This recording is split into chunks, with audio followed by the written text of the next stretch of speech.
ડભોઈ હાલ સમગ્ર રાજ્ય સાથે ડભોઈ પંથકમાં પણ અસહ્ય ગરમીનો પ્રકોપ જોવા મળી રહ્યો છે. દિવસે ને દિવસે ગરમીનો પારો સતત ઊંચે જઈ રહ્યો છે, જેના કારણે લોકો બપોરના સમયે ઘરની બહાર નીકળવાનું ટાળી રહ્યા છે. ગરમીની આ સીધી અસર સ્થાનિક વેપાર ધંધા પર પડી છે અને બજારમાં ગ્રાહકોની અવરજવર ખૂબ જ ઓછી થઈ ગઈ છે. આ પરિસ્થિતિને પહોંચી વળવાને ગ્રાહકોની સુવિધા માટે ડભોઈના વેપારીઓ એક સુંદર અને માનવતાવાદી આયોજન કર્યું છે. વેપારીઓનું સુંદર આયોજન, ગ્રાહકોને મળશે ગરમીથી રાહત. બજારમાં ખરીદી કરવા આવતા ગ્રાહકોને રાહદારીઓને કાળઝાળ ગરમીનો સામનો ન કરવો પડે તે માટે વેપારીઓ દ્વારા બજારની મધ્યમાં લીલા રંગની નેટ બાંધવામાં આવી છે. શીતળતાનો અહેસાસ આ લીલી નેટના કારણે ધોમધકતા તડકામાં પણ બજારના રસ્તાઓ પર સુંદર છાંયડો થઈ ગયો છે.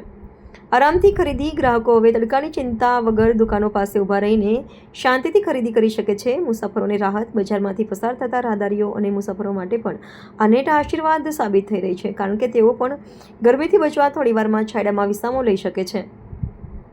બજારમાં ફરી રોનક આવવાની આશા. તીવ્ર ગરમીના કારણે બજારો સુમસામ ભાસી રહ્યા હતા, પરંતુ વેપારીઓના સ્માર્ટ અને સંવેદનશીલ અભિગમથી ગ્રાહકોને મોટી રાહત મળશે. વેપારીઓના સુંદર આયોજનથી સ્થાનિક લોકો અને મુસાફરો દ્વારા ભારે પ્રશંસા થઈ રહી છે. ગરમીના કપરા સમયમાં ગ્રાહકોના હિત માટે લેવાયેલો આ નિર્ણય ખરેખર બિરદાવવા લાયક